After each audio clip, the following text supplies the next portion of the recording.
lady's eyes on you. Speak for yourself, I'm a woman. Knock the batsman up a Change it bit. a little bit, maybe. Try a little bit of movement.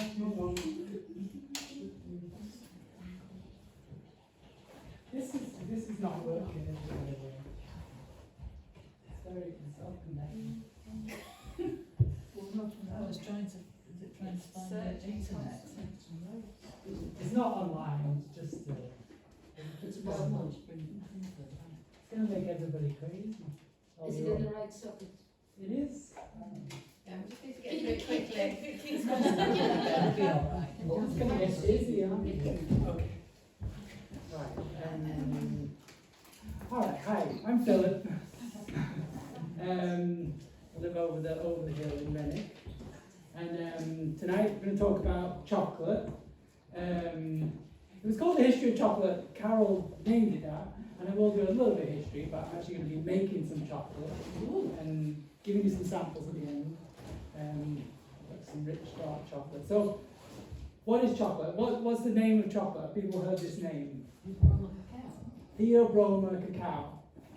So basically that means food of the gods. So it's on here. It comes from. It was named named in 1753, and it's the scientific name of the chocolate. I'm warming up. So it's the food of the gods, and it's got a long history. So I'm going to start you out with a little drink that I'm going to make. So we'll start out with a little drink. Chocolate awakens the senses, stirs the heart, and teases the soul. So I'm going to blend this. It's going to be a bit noisy for a second, and I'll pour out some drinks.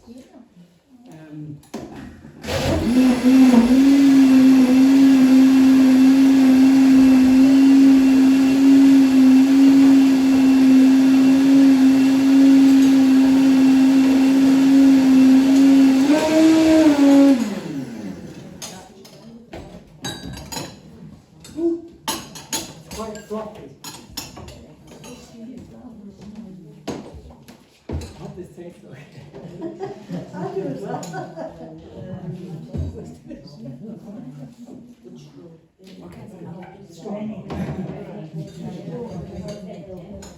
Well, the point one on the tray.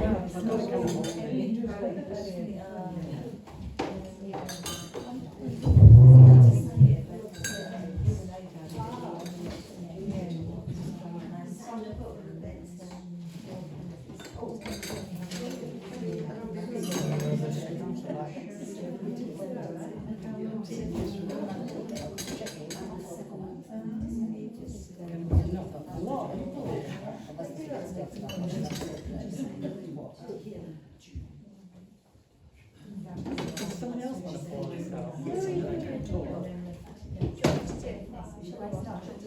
Yeah. Yeah, but fill that tray up first. Fill that tray.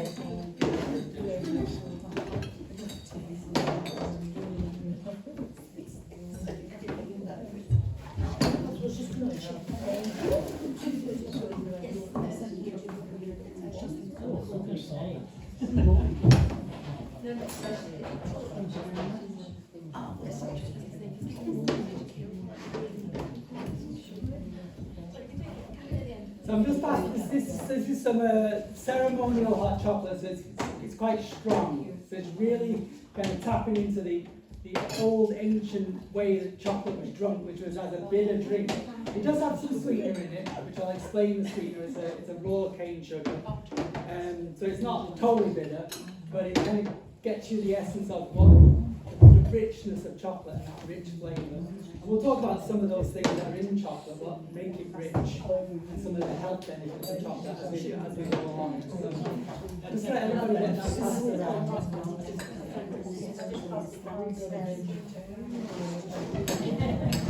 So just savour it, let it come into your body, enjoy it, feel the sensations. You're getting really excited.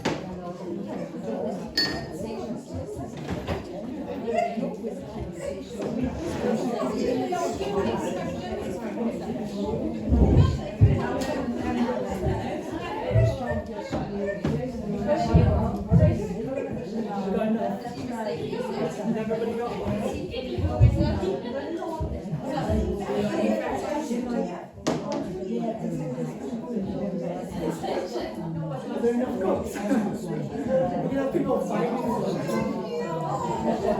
She's not I think we need two more.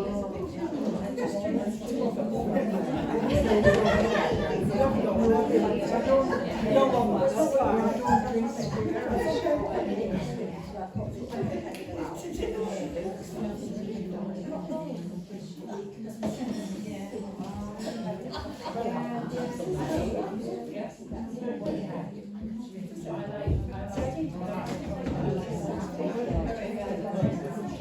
Can we ask, has there been an additive? We can smell There is, yes. There's coconut milk in there. So that fat will cut the bitter as well, so the fat cuts some of the bitterness. So if we just add it straight with water. Oh dear. Sorry. You had Have to to be here. you had to Oh dear. Oh, thank you. You cry over spilled chocolate. Oh no.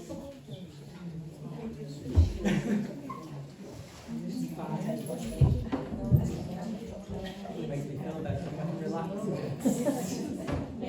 It's strange, isn't it? The first mouthful is kind of like you think, and then you take So the I know next it's mouthful probably and quite it's like, different than regular drinking chocolate. kind A of, little bit stronger, a little richer, you've got all I think these we phytonutrients. being and just so sweet. let it come into the body, just feel that opening up that heart. Feel the calories. It's only a little bit, you only know it, you know. have some really dark So what's chocolate. chocolate? Chocolate is about the I heart, really so- like it, Yeah, and I yeah. hate anything Has sweet. anyone seen this There's a lot of movie? been sugar. Where it comes up, it's not there. It's just come up before. Is it chocolate? Oh, Has everyone seen this? You have to watch it because it really taps into like the essence of chocolate. It's like it's a very sensual experience. And the book's beautiful too. Was I'm that saying that. Yeah, I haven't read the book. Johnny Depp was good in it as well. He was. He had his senses, I thought. But it taps into some of the old stories about chocolate. It taps into when you resist or the overindulgence and sin and different things like that, and just kind of embracing sensuality and fun and enjoyment and pleasure, but without, when you resist and then he jumps in the shop and eats all the chocolate and gets really sick. So, we don't want to do that, but in moderation, except chocolate. So that it really captures love. But then the other aspect of it was when chocolate. Well, we'll talk about the history of it a little bit more. But it hinted at when there was the monks were debating during Lent if they could have chocolate, and they did decide that they could have chocolate and still be fasting. So that was a decision they made. So All children have to give up chocolate for Lent. but apparently the monks said it was okay. So we're good. So we're actually we're all fasting right now. So there we go. There are starving children all over the world before Easter. It's But what we want to do is we want to have really high quality chocolate, in my opinion. So I'm not going to be talking about Cadbury's and all of those things. I'm going to be talking about real chocolate, and that's why this stuff is. It's not going to taste super sweet. It's going to be a bit bitter. It's going to be rich because we're tapping into where it comes from. We're going to see where cacao comes from, what chocolate comes from. What is it? What is it made from? All right, let's tap into it. That's a very sophisticated drink, I think. What's this one? Oh, Johnny. So that also taps into the other side of chocolate, which is kind of a zany nature and a fun nature and silliness. And again, when you overindulge, you end up like Gustus Gloop and you fall in the river of chocolate. So we don't want to overdo it. We want to find that balance. So that's that. So then we kind of tap into a little bit of history. And I'm not a chocolate historian. There are people who are. This is a really powerful book, and it's just steeped in rich history, going back thousands and thousands of years, back to 1500 before Church of England. Earliest known civilization to culture chocolate was way back then, and they were the first who gave the word cacao, or Kakawa, and then that later would become cacao, Theobroma cacao. So they kind of named it early on. They didn't call it a treat; they called it a gift from the gods. And it grows on trees. Chocolate grows on trees. It doesn't just show up in the supermarket or in the store. It actually grows on trees. And we'll see. We'll see where it comes from. Just wait. Then we tapped into the Mayan times. So there's just some Mayan imagery and stuff like that there you can see in these images. This is a kind of a fun one. This is an ancient way of pouring the chocolate. So we often like chocolate. There's a bit of froth on this hot chocolate. We like that frothiness, but that frothiness has a long, long history of like they would froth it up and they would mix it into different drinks, and they would have things called a molinillo. Do you have a picture of molinillo? Yeah, so they would have like a molinillo, which is a whisk, and they would grind the cacao and make this paste. But they wouldn't add sugar. They would just add like chili and spices, and it would be just very sacred. And they would just drink a small amount of this and just part of ceremony or just part of daily life. So we can see in some of this imagery, like this there was a picture of a kind of a goddess lady with chocolate coming from her and a man holding cacao, and then he was also involved in certain sacrificial rituals where they would sacrifice people wearing chocolate. So it's got a bit of a dark history there, way back. So we won't go into that. The Maya used it as part of like ceremony, weddings and offerings and rites of passage. So it was involved in all of that. And it's still today in those cultures, you'll see it's still deeply immersed in those different cultures. Wealthy Mayans were even buried with cacao pots with them. So they would also drink it with different flours and maize and chili and different things like that. All these different elements would come in together. And then that moved on. The Maya also used it as a currency. So when we say money doesn't grow on trees, well, it actually does. It did for them, and it's chocolate.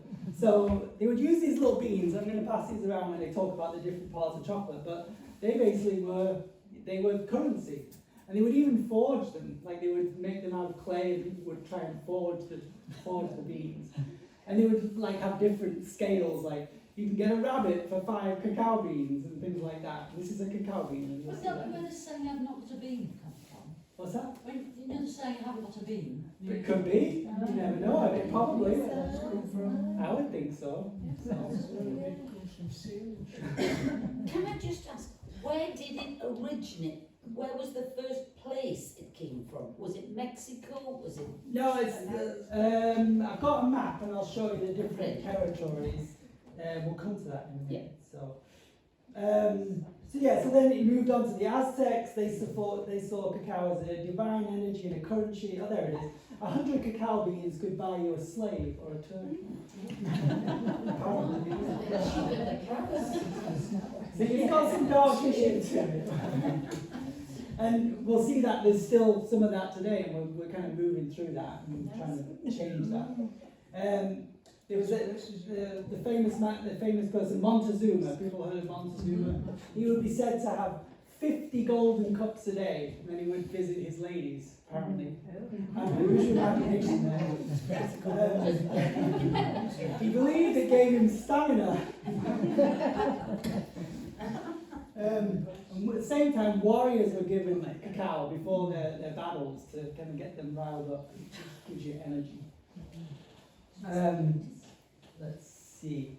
So there's a long history there, and I'm not going to get deep into it, but that kind of gives you a taste that it's really, really deep and rich and just amazing.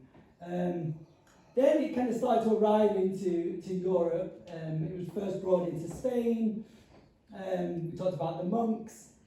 And then eventually, it wasn't until like the 1800s that sugar and milk was started to be added to chocolate. So it took a long time before we kind of started to do that. When it kind of started to go downhill a bit was in the early 1800s when the cacao powder was first made.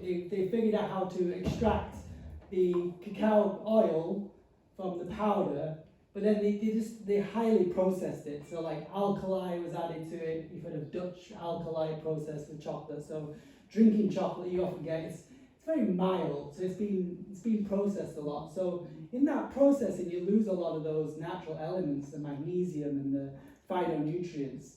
But what it did do is it brought chocolate to the masses. It got the ability to bring vast amounts of chocolate to the world, and they got rid of the bitterness, so it was easier to consume. So that they kind of changed it in that way. And then we see like early 1800s with Fry and Sons with the first food bar, and then in the 1900s Cadbury's and Hershey in America with the town of Hershey. And like they brought in these, it's kind of interesting that they had these like towns connected to chocolate where people would live. And it kind of taps into a little bit of their old world. It's interesting when you look at these like things and plants and it was like still that, even though it was like a business, like it was still a community aspect to it. Like people would kind of come together and be, working on that thing together. So what we've seen really in the last about 20 years, a friend of mine in America, David Wolf, who wrote this book, Naked Chocolate, he really started to bring forth, like, let's get back to the roots of what chocolate was. What is chocolate? And in the last probably 5-10 years, everywhere you look now, it's changed from chocolate to you see the word cacao everywhere. Has people seen that? Have you started to see that like shift? So it's kind of almost going back to its roots. And then at the same time, we're tapping into going, okay, well, where is this chocolate coming from? And how is it processed and how is it grown? And there's been a change in the industry. In the UK specifically, they made a decision to like, okay, we're not going to allow any chocolate into the country that's been from clear-cut areas.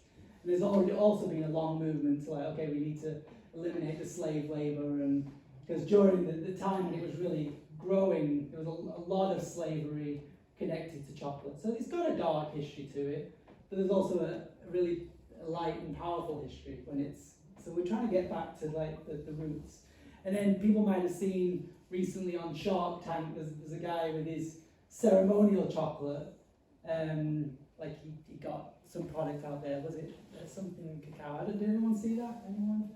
Yeah. So basically it's just, to me it's a bit over marketed, so I think they've gone too far the other way, where it's like, well it's just, well you'll see what it comes from and we'll talk about that. And that's kind of what you had today, a ceremonial. Was that one on Dragon's Den you mean? Dragon's Den. I said the wrong word because I lived in America for 2 years, so I mixed the things up. I apologize. Dragon's Den. Did anyone see that one? Yes? I apologize. By Americanizations, I lived in America for 22 years, so sometimes American words come out and I get mixed up. Why did you come back? My mum and dad. At Alston.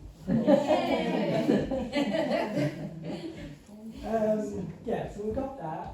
We've got the old ways of doing it. You see on there, they're like grinding it. I think I'm going to get one of these, like granite grinders. That'd be really fun.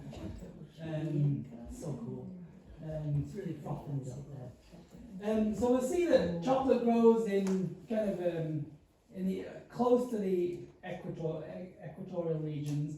I read like somewhere between 10 degrees north and south, but it can grow a little bit further. My friend who wrote this book, he has his own chocolate trees and he grows them in Hawaii, and he's now making his own chocolate. So when he's like 20 years ago, he started planting chocolate trees, and now he's actually making chocolate out of it. So pretty inspiring. So chocolate done correctly can actually help the rainforest. Chocolate done incorrectly, what they do is they just clear cut everything, kill everything, and then just plant masses of trees. But chocolate trees actually like biodiversity. They like to live with other plants. They like the shade of the forest. So actually done in that way, they can actually preserve the environment. But that means, it's going to be a bit more exclusive. You're not going to be able to like mass produce it as easily. So there's always that double-edged thing with like more ecological. You can't mass produce it as much. So, but done right, it can be done really well. And we actually have some chocolate in the UK grown. Does anyone know where it is? Kew. That's one, yeah. There's 6 cacao trees in Kew. There's some in Edinburgh, at the Royal Botanic Gardens. There's some in the University of Reading, and there's some at Eden, the Eden Project. And I did actually see those. Well, that was a long time ago, wasn't it? We went when it first opened. Well, the cacao tree was there, it was like 20 years ago, I 20 think. years ago, yeah. So they've got some there. So do you get to see it? We'll see some pictures in a little bit of what they look like. So I'm not great with geography and all that, and you're asking me where things come from, but you've got the Ivory Coast, Ghana, Ecuador, Indonesia. These things aren't my strength. History's not my strength. Chocolate is my fun. So I mentioned about some of the ethical challenges. So yeah, we are returning. So what we're seeing that movement is returning to really honouring the communities and really helping, just like any fair trade kind of things. There's really a strong movement towards more fair trade chocolate. And if you go to Alston Whole Foods, we really celebrate that. You'll see there's a lot of chocolate there, and I've kind of selected some of those extra lines in there. We definitely have more since you started. Yeah, it's true. You noticed. Some really good chocolate at Alston Whole Foods. Very good selection. I'm like seriously, like I've been to like massive health food stores in America, and like we have the best selection right here. And it's not cheap, but it's an indulgence, and you can just like have a little bit of it and make it a treat. Because think about it, like yeah, it's maybe like 3, 4, 5, sometimes £7 for a chocolate bar, but you're investing in something. You're investing in something in terms of those communities and the farms and the growers. And sometimes it's hard when money's tight, you know, but it can make a difference. These things, these better choices. But it's not always easy. We do our best. You know, we wish it was the other way around, but sometimes the cheap food, the cheap choices are the ones that are not doing so good things. But we all know that. But it's not easy. So, but yeah, like I said, there's a lot of hopeful messaging. There's a lot better things going on now. A lot of research going on, and how it can it can restore the rainforest. It can restore the soil, the regenerative farming, all of those things. All right, we're going to look at where it comes from. Let's see. So, I can't remember what my next picture was. Oh, there we go. So, has anyone seen chocolate fruits? Where does chocolate come from? Now, chocolate covered fruit. I have a treat for you. I have one. So I'll just pass that round so you can just feel it, and then we're going to, hopefully it'll be good when I open it. So. Where did you get that from? It came from Ecuador. Did they post it to you? No, there's a company in the UK that imports all sorts of tropical fruits and things. We are going to open that in a minute. So you see it kind of like, look at it, it grows like straight out of the trunk of the tree. That's amazing. And like you see that, it's like all these different colours, and it kind of like, going back to like what I showed you earlier with Charlie and the Chocolate Factory, it's very zany like that. So it's a very zany fruit, and then like it's zany, it's like, the colours are just like, they open you up and they make you feel good. It's kind of like, it's like very playful. Are there different varieties? There's lots of different varieties. There's 3 main varieties of chocolate. So, Yeah. but most, I don't think I wrote those down. I didn't write those I down. was just looking at the colour and thinking, does that denote something? Is No, that I think red some of or- them have, some of the more natural varieties have more ridges in, like this one. Some of them are smoother. Are the light ones not underripe? No, they're just different colours. I'm just trying to see, I've got the. No, it's a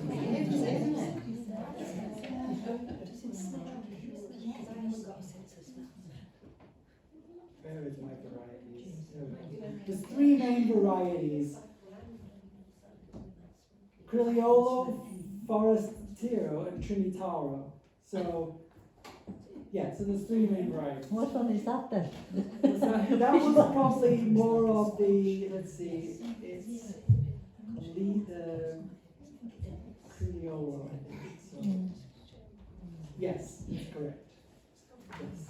So that's the more wild variety. Well, Bring it back, I gotta no, open you're it. not getting it back. I need it back. What are you doing with my chocolate fruit? Take it back here.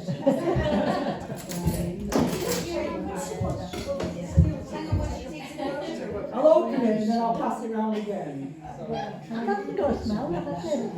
It's not really.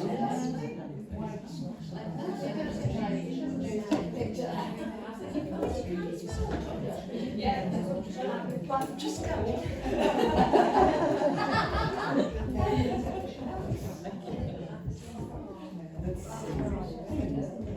He's opening.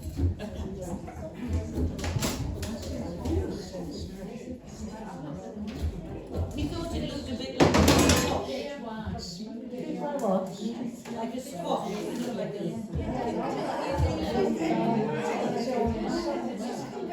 So it doesn't. So I'm going to pass this round again. Not on the stretcher or? No, maybe we'll just hold it.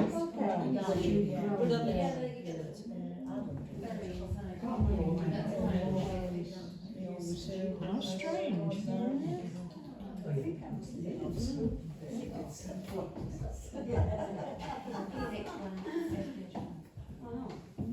Lots of different colours. Got much to smell, has it? Some are white, some are others. No, they're just all different, just different varieties and different colours. It's just magic. So you'll see, what you see there is the cacao bean is covered in cacao fruit or chocolate fruit. And it's actually quite sweet. So it's really interesting, there's a package there like that we associate with modern chocolate. And it's right there in the bean. Like you've got the sweet fruit and the bitter bean. Like it's right there inside the So pot. can you use the sweet fruit? Can You could use this right now. You could eat that right now if you want. the fruit, but the bean. I wouldn't hold it against you if you grabbed one and tried it. It's going to be a bit unusual, but you can try it. So. But the bean will need processing, but the fruit you just nibble, is that? No, you can eat the bean like that. Really? Yes. Is anybody brave enough? I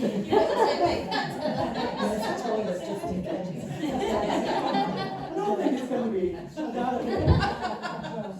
So what they'll do with this fruit here, they'll take it out. Well, it's actually interesting. There's one company in the UK just recently launched a chocolate bar that's sweetened using the fruit. It's a chocolate tree, a Scottish company. They use it, so it's very conscious, very sensitive bar, very conscious. But they're using the dried fruit mixed with the chocolate to make a chocolate bar without any sugar, but it's got that natural sweetness of that fruit. So what they do with this, oh yeah, there's another picture of a heart juice. It opens its heart to you, succulent and delicious. So what they would do with these beans then, this is where I get really excited. This is more my excitement than history. It's like talking about the processing. She thinks it looks like an intestine. It looks like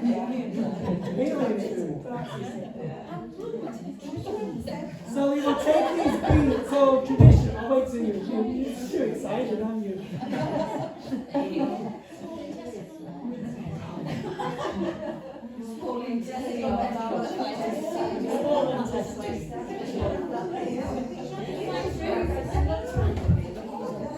We're all excited.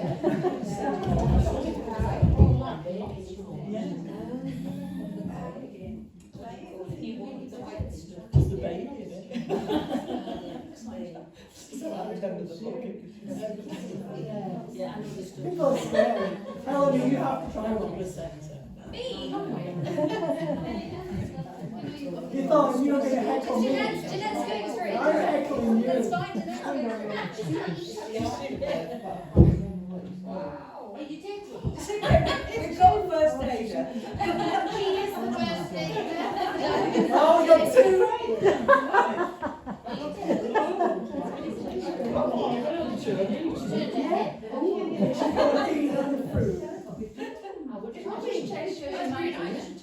You got the bean in there as well. Oh, what on there? It's going to go back around. The back row's eating the prop. It's a bit like pomegranate. That's why I brought it for you. And then you bother to do anything Then it's else? chocolate. Exactly, great question, right? Your earrings, yes.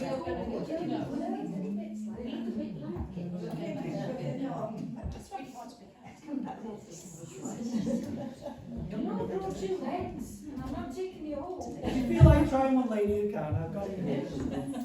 So what they will do with that, they'll scoop them all out and then they'll put them over. They would put them on the forest floor or wrap them in. I think this is wrapped in like banana leaves, and then it ferments. So when you break open some of these beans, they're not going to be dark like chocolate. They're going to usually be lighter colour, maybe purples. I don't know if any of these are called. So where do you actually get one of them? Well, I just got, there's a website called Exotic Fruits and you can order them. So. Only slightly brown, but more white in colour. So people can look at that later if they want. I won't pass that around.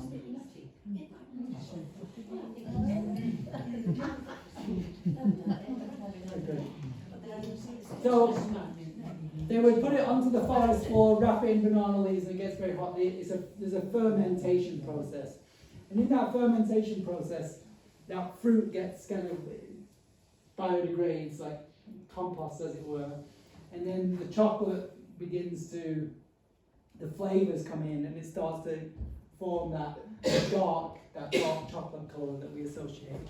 So at that point, you've got cacao beans, our currency. And our little beans. So they shrink to that size, do Well, they, once they... well, it's not really that big. You can't. It's not really a big. So that's one bean there. Right. So that's the fruit on the outside, and then that's the inside. And some of them can be bigger than others. I'll pass that around as well. You can have a look at what the beans look a bit like an almond. And I think Cortez thought they were almonds. It was very weird because there was a story that he saw them dropping the beans on the floor and they were all scurrying to like pick them up, and he's like, why are they going so mad over almonds? But it was actually, to them, it was a currency. It was very, very valuable. So. Okay.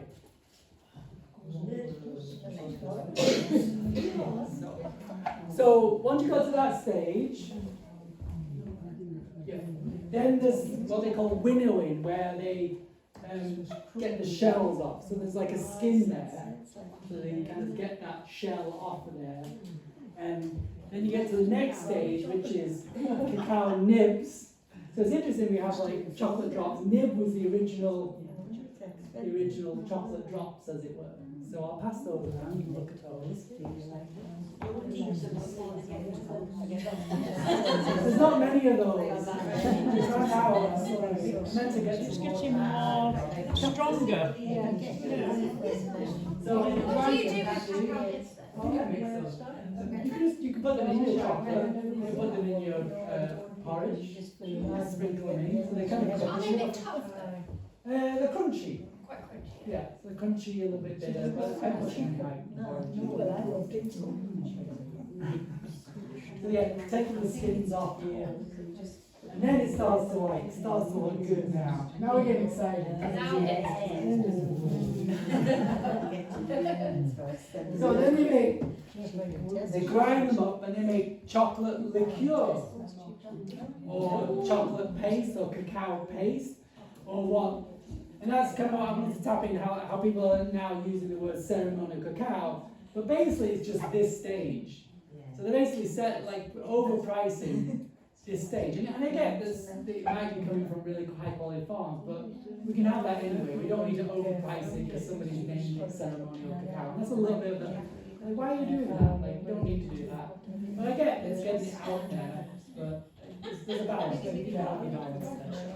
So then it gets into this paste, which is just this succulent, and you can smell it. It smells big. It starts to smell like that chocolate now.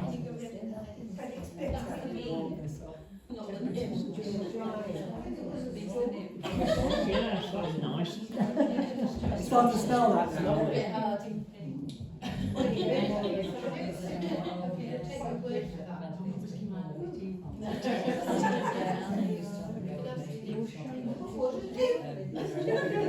Just try not to. didn't get on that well with them.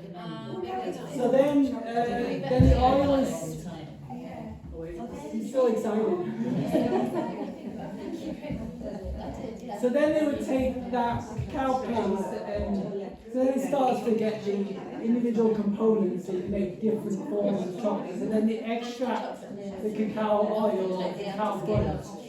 So now there's a lot of the time it's done by mechanical means, so we don't necessarily need somebody, like it was done in the past with chemicals, things like that, hexane and solvent, etc. But it's now can be done with just really high quality presses. It can be pressed out and done in a really conscious way without adding chemicals.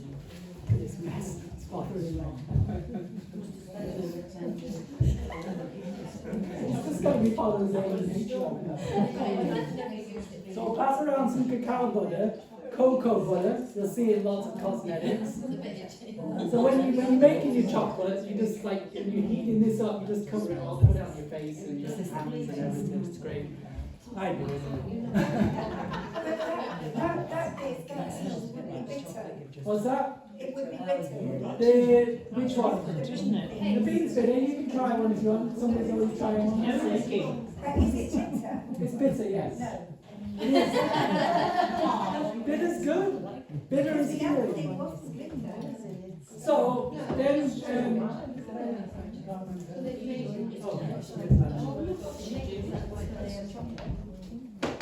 so then you've taken the oil out, and what you're left with is a cake, what they call it. Is this the cake?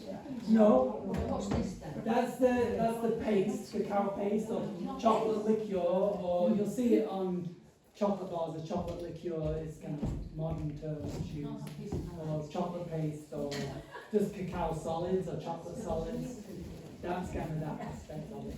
But then they'll separate it out into the oil and into the cake, and the cake is ground up to make chocolate powder or cacao powder. So we'll pass that around. What happens to the oil? What's that? What happens to the oil? The oil is cacao butter or cocoa butter, so it can be used in cosmetics, or you can use it to recombine. So they can create different grades of chocolate. You can create a white chocolate, so white chocolate is made with cacao butter and milk, or it can be made with like rice powder. It's so expensive when you buy it. Because the process is very, it's like when they make coffee beans, isn't it? You know, they go through these processes to make it, to bring the flavour. It's all good. What's your favourite smell so far? Yeah, you feel like things are expensive, it's right. I absolutely, I mean, go on, I buy it, I get it from Aldi actually, the musher and it's salted caramel, it is, it's delightful, but you couldn't eat one small, So before I get at into a time, chocolate, you'd be sick because it's so fresh. it's my fault. I gave you chocolate. Now it's kicking in and you're all getting excited. It's good for you, isn't it? The higher percentage. So yeah, so in terms of it being good for you, why is do anyone know some of the health benefits of chocolate? It's good for your heart. It's a good quality chocolate and also Good for your heart, though. why is it what mineral is high in chocolate? Magnesium. Magnesium. Is it magnesium? Help prevent cramps, yeah. Yeah, because I've got a So heart yeah, problem, that's why I interesting. eat Women it. know that, like and that's because of that high magnesium Is it content. got to be dark? Ideally, yes. Yeah. The darker the better. At least 80. Less At least sugar, 80. at least 80. I have a heart problem and I eat a bar every day. Good Little one. Can I ask, we were talking about the content. Is there iron in cocoa? Yes. Yeah, I think I've got my list The here. reason I ask, There's actually a massive list of like things that it's got but in. often women just before their periods, they crave chocolate, and we all ask why. The Yes. doctor said because of the iron content. So that justified us to make ourselves sick on the chocolate. See, that's where we find that, like, that's like, go for the high quality chocolate and just eat a small amount of it. Skip all the highly processed stuff that we know is bad for you, and have a small amount of the other. A lot of it, yeah. Lots. On medical prices. A small amount of high quality chocolate. When I think I used to sit and eat a dinner in the bar, It is hard to eat. banging weights on, no one doing anything. So people often think chocolate is really high in caffeine. And there is a little bit of caffeine, but there's actually not that much caffeine in there. Does anyone know what's in there? It's the stimulant. Theobromine. Theobromine, you know. Which is the bit that dogs are really. What did you say? Yes, so Theobromine. Yes. it can kill dogs because their livers can't detoxify it. So, well, I had a dog and the chocolate on was fine. What does Yeah, theobromine the do? Victoria's So certain dogs, Ask him. like little dogs, like really bad, but it just depends on the dog breed and their liver condition. I want to know what theobromine does. Theobromine is kind of similar to caffeine, but like it'll dilate the blood vessels and kind of like it's kind of has that similar property. It gets the blood flow going and it opens up the heart. So why do you have a chocolate drink at So it's bedtime? actually helping me because I have to take Well, blood it's thinners. interesting that like if you had like this chocolate drink too close to bedtime, a lot of it'd probably keep you up. Well, that's my excuse for eating it. But when you got like hot cocoa, it's being kind of Dutch alkali process, you kind of losing a lot of those, gets a bit less stimulating. So it's mild it down. So I wouldn't drink this like right before bed. So. And they're only giving you a little bit, and you'll probably all be like, I feel like we're now wide awake. So yeah, good quality chocolate is probably not best to have too late at night or too much of it, because for me it keeps me up. I have chocolate in the morning. That's about it. How posh. No, you're French. I start my day with hot chocolate. So kind of something like this, I'll do a superfood hot chocolate drink. It's a bit insane because I've been doing like natural medicine and Ayurveda and all these things, and it's got like 20 ingredients in it of all these different herbs, like ashwagandha and maca and chaga. It's a mushroom. This is a mushroom. Brought chaga mushroom. Anyone heard of that? And that's reishi mushroom. So I don't obviously put it in like this. I get it as a powdered form. So I've got lots of different herbs, and that's my medicine. So every day I have my little medicine drink, and I just have maybe a little bit of honey or something like that in my drink. So it's not too sweet. I've got the bitterness in, but that's my medicine. They're very grounding herbs. And it keeps me balanced. That's how I start my day. Never I noticed. can't do coffee. Never noticed. That's crazy. You know, I contradict everything. I think you get more heckling from your mum. You're not supposed to heckle me. You still drinks. What else has it got in there? Happiness. Well, so yeah, connected to that. So joy. So what What's protects your it? fat content? There's a chemical called phenylalanine, PEA, which is the love chemical, and it's released when we fall in love. That's why people give people chocolate when they're in love. Can I say? I missed that because my husband died that one. Another chemical, anandamide. So these are kind of connected to like that feel-good oxytocin release. Yeah. So again, like connected to women's cycles of like choosing it at that time of the month when you're feeling a bit down. A little bit of chocolate, you feel good. You've got the magnesium. You've got all those amazing feel-good chemicals, and just like, oh yeah. Quick question, why don't blokes feel like that? Feel like what? Aside from women adore chocolate, why don't men adore chocolate? You're the exception.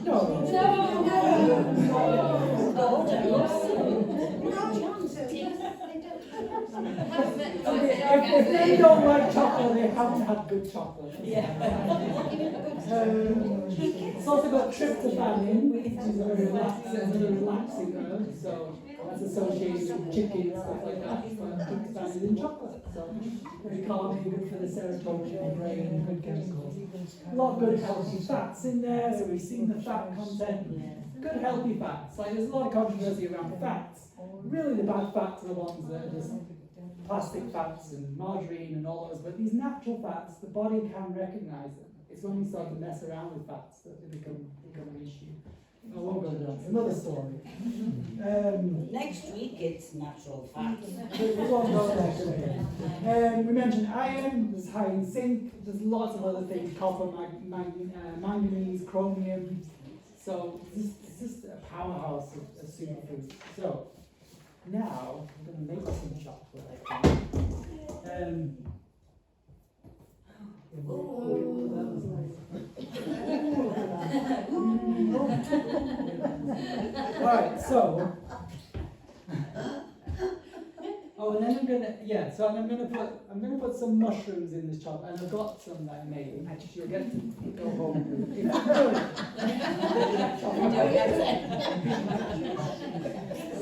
So I have melted some. I'll actually just walk around this. I melted some cacao butter, so it turns into this beautiful. I won't pass a liquid around. You kind of start to smell. Everyone can smell it. So this is melted. So I just gotta warm it up a little bit more. So the recipe is very, very simple. It's like 4 ingredients. Like it's not a fancy chocolate. It's just a simple basic chocolate. It's something you can do at home with basic ingredients that I have shown you today. So I'm just gonna check my temperature. I don't remember what. Isn't the thermometer really important with chocolate for tempering it? Not Yes. those What weird is tempering? It makes it workable without splitting and things, doesn't it? There's a workability of the heat. What else is what tempering? Anyone know what tempering? Why do we temper chocolate? To keep it To stable. tether. Does it do it like how it snaps? Yeah, that's part of it. Manipulating. I'll get to that. Now I'm gonna get my temperatures correct because I got I think of it in the American temperatures because we're really making lots of chocolate. So this is a tempering. So it's a cooling process. So we bring it up to a certain temperature and then we slowly cool it down. So if I got this and I mixed it up, then I put it straight in the fridge, it wouldn't temper properly. It would then, you take it out of the fridge, it would kind of melt in your hand. Have you ever made homemade chocolates? They kind of melt and gooey and stuff like that. When you temper in chocolate, you're slowly bringing it down to a lower temperature, and then you're doing that, there's certain crystals form in there that then give it that snap. So if you temper it correctly, you get that really nice snap in the chocolate, and it just cracks out of the mold. Otherwise it goes grainy, doesn't it? 'Cause Yeah, I so- overheated chocolate when So you can overheat it, Yeah. and then it starts to mess up the molecules, and you can't really balance it out. Or you can cool it too quickly. Other things that cause problems with temperature, you've got to keep it everything really, really dry. So if you have a little bit of water in there, again, it messes up the constituents of the chocolate. So we keep everything super dry. Even though we're talking about liquid, it's a straight oil, so there's no. Well, people who do chocolate, I've never done this myself, but I've seen it done. Traditional chocolate makers, like you'll see them with granite slabs. Yeah. They will pour it on and scoop it, and that is actually a natural way to temper it. So that cool granite slab, and they'll scoop it around, and it's just too messy. You're saving up for one of those, aren't Yeah, you? maybe. I have my bowl method, which I prefer. So I've got my little. This is my. That's melting the paste. Is that over water, that one? I've got this double boiler here. Yeah. Just see where my temperature is. I've got my. There's my recipe. So I make these little chocolate hearts because chocolate's got to be a heart, really. Panelish? What else could it be? So I made my chocolate with like really cool ingredients. So I've got just 3 ingredients. I've got my cacao butter. Where's my cacao pie? You didn't bring it back. Oh, is it there? I don't need it. I have the chocolate. I was like, something's missing. They are watching you. I'm not watching. Do you want to give you my temperature? I can send this to somebody if you want. You can bring it. Oh, yeah. So that would be good. Oh, Can you yeah. send us the slides? So, Do you want me to give you my temperature? yeah, is it warming up? Is this? It is.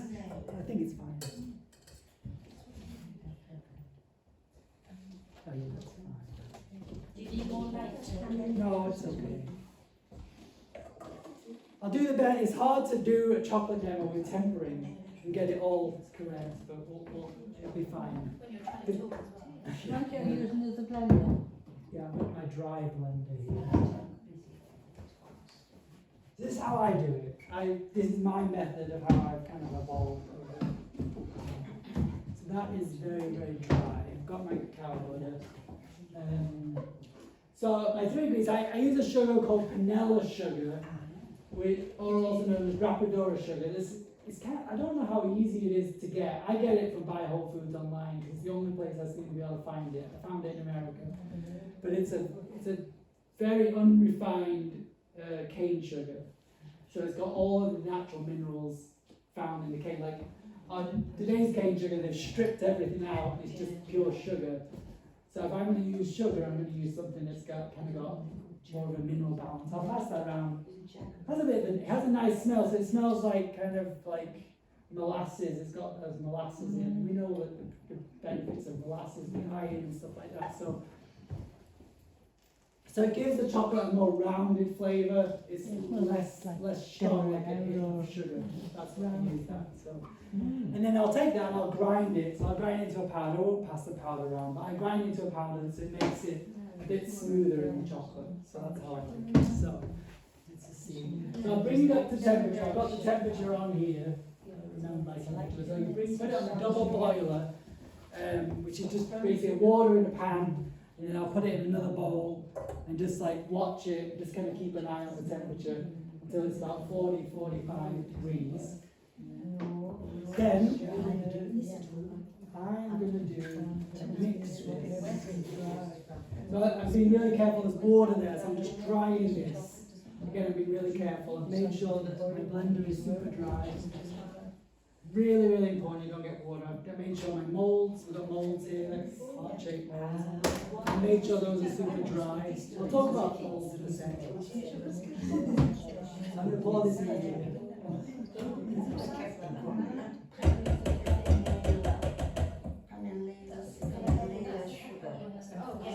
And I found like blending it, like if I just mix this in the bowl, it tends to clump up, so the natural chocolate powder clumps a little bit, so I just use a little blender. You don't need a high-powered blender, like a hand blender would work. It doesn't need to be a Vitamix, it's just a super power blender. So I've got my recipe there, which is basically, it's 50% cacao butter, which I got there, 25% cacao powder, 25% of the sugar. So that's a recipe that I like, and it's nice and simple. I'll put these in here.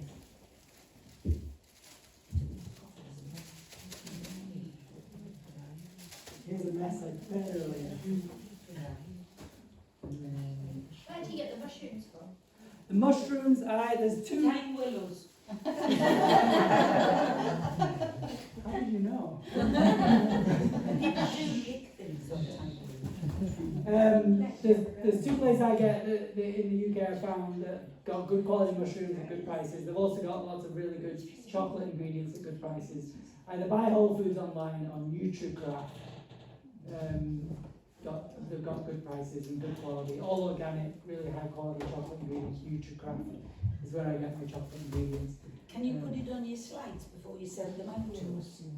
What's that? Can you put the websites that you use for your Sure. ingredients? I'll send that to somebody. That would be brilliant. And why do you choose mushrooms? Because mushrooms are awesome.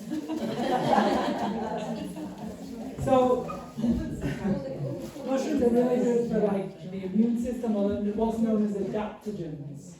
So I don't know if anyone's heard the word adaptogen. We won't get into herbalism today, but adaptogens like in Ayurveda, like ashwagandha, help the body adapt to stresses of life. So in Ayurvedic tradition, there was always adaptogens used in people's day-to-day life, in tonic herbs. Tonic herbs are herbs you take every day. And it's just like bringing foods in that nourish us. And that's why my morning drink is and it helps me deal with the stresses and strains of the morning. Working at Alston.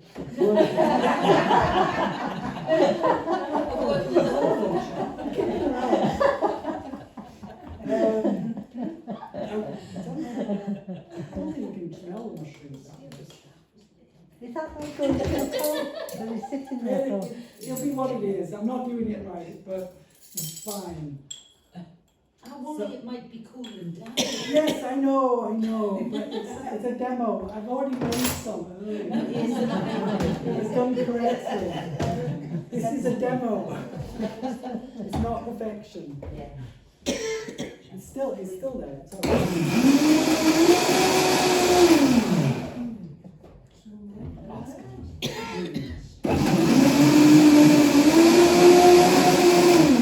Doesn't need much. It's just to get any of the lumps out.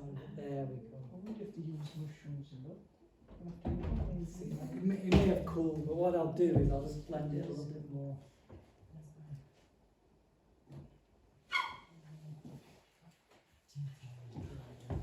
Well, I'm impressed with everybody who can eat chocolate.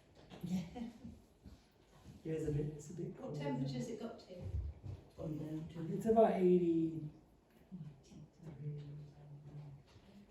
What's that? The wrong numbers. Which one is it? Yeah, 29. So it's cooled down a little bit. 49 And mix it up degrees. with America. So in America, I would always heat it to about just under 115 Fahrenheit. About 40, 45. Where I lived in America, it got to about 115 degrees Fahrenheit. I lived in Phoenix, so it was during the and I lived in Arizona. Phoenix is like the hottest place, so it would get to like 45 degrees for like 3-4 months of the year. Is that like cowboy country? Yeah, I would say that. So yeah, it was pretty darn hot there. So You must have been mad. well, Oh, Phoenix. You wanted the mushrooms.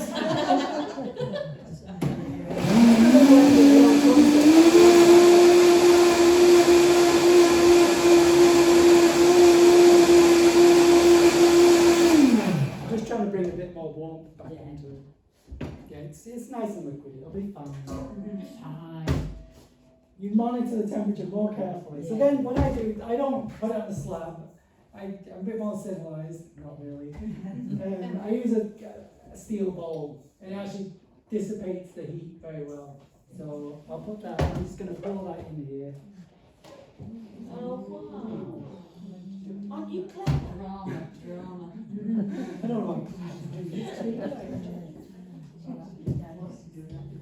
So Can you pass the thing that runs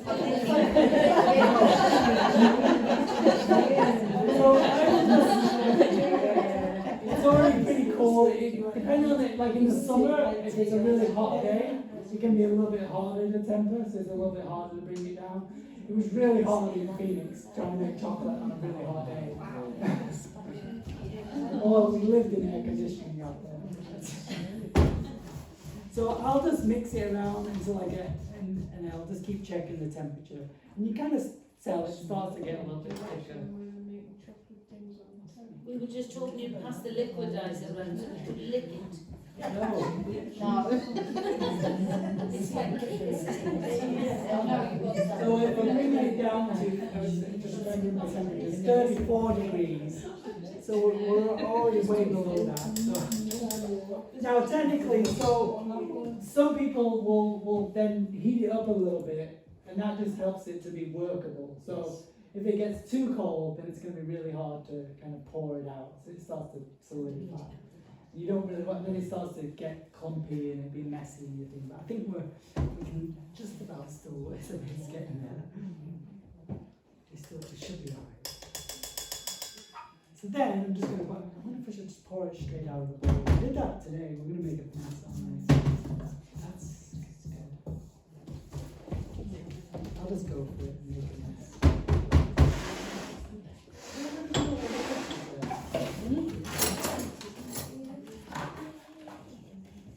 Can I do this?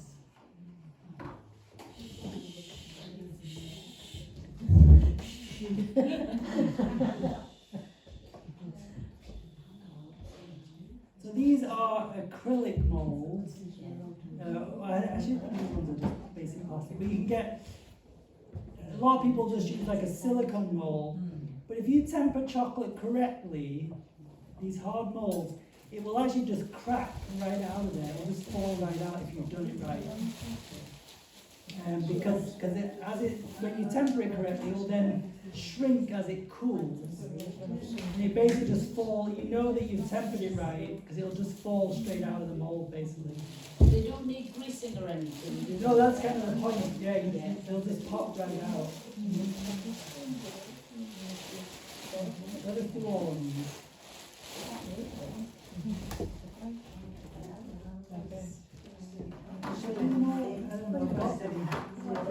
I know, otherwise it'll just be in the mold.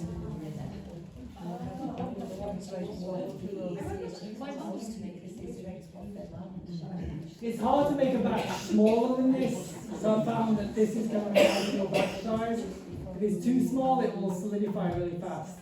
So, and then it's hard to blend it and mix it and stuff like that. So, it's almost like, this is about 36 chocolates in this, like little hearts. And you get all sorts of different molds. I just like hearts, of course. Any questions so far? We've asked them all. Could you tell us what was in your hot chocolate drink? Oh, the hot chocolate. So yes, Is that easy to make? it's very easy. Yes. I'll write down the recipe. But there was the cacao paste, coconut milk, vanilla sugar, cinnamon. I forgot to put the vanilla in, but I did put cinnamon and ginger. So ginger powder. So is that a good start for the morning? Oh, and then mushrooms, of course. When you said vanilla, did you have it like a vanilla pod in the sugar? No, I forgot to put vanilla. I was just going to put vanilla extra. Yeah, but I mean, sometimes you don't need to do vanilla separately because you just put a pod in your sugar, don't you? You could do that. Yeah, that's a good And idea. then it's, I like that. Well, you can adapt that according to your taste, can't you really? well, it's a good way to use up a vanilla pod when you've taken all the bits out the middle. Mhm. You're just left with a pod, you stick it in your sugar. So, on a coolish day, you could almost sit this on the counter. If it's a bit warmer, I'll just pop it into the fridge for like half an hour. Does it get a bloom or something if you It put- shouldn't if you do it right. If it's Yes. got a bloom, you've tempered it wrong. Yeah. Or you've got water in there. Or you've cooled it too fast. So, you're almost there. You're doing great. You're not too messy, is it? Does he help much in the kitchen? Does he help much in the kitchen? Yeah, Does he? yeah, it can be messy as well. Did I bring you to heckle? You knew I would heckle. I heckle in the shop.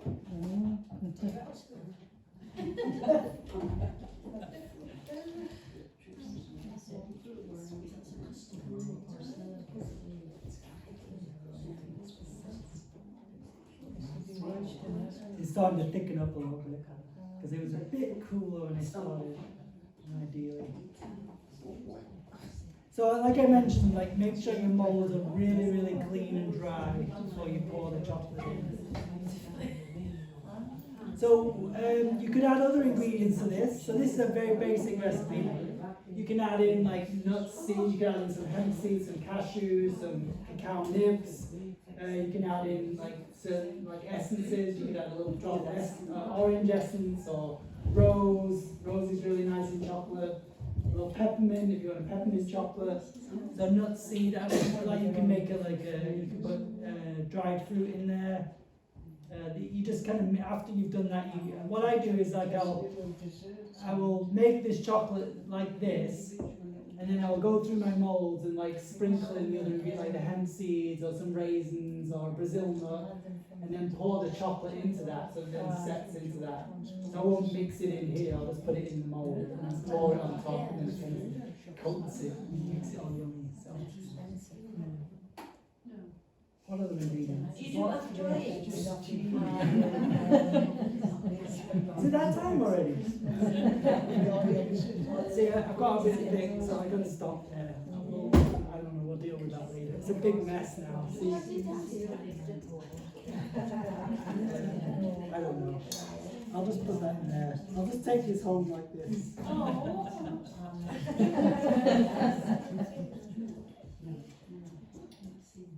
I had a go at making chocolate before and think possibly overheated it, because it came out extremely bitter that it was inedible. Interesting. Would that be the cause for overheating it? Could be, yeah. It isn't good to overheat. No.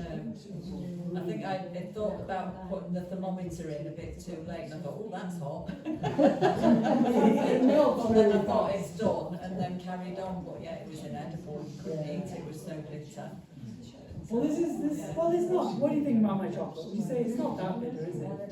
No, it's not as bitter as, you know, sort of as 85% or No, whatever. it's kind of a nice balance, I would say. So yeah, maybe the mushrooms in there, the chaga, reishi, cordyceps, and lion's mane. So they all got amazing properties for endurance and health and things like that. So, oh yeah. And then we got the heart. So yeah, I think that's anything else here.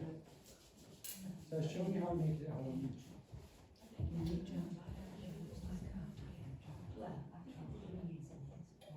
So yeah, so we want to be like the world of chocolate, and we want to bring that.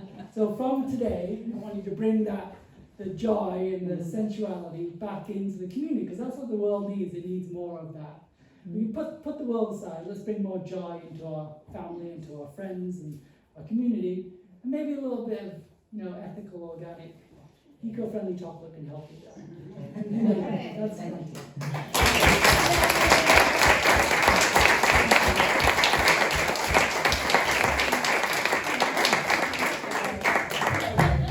Thank you so much, Phil.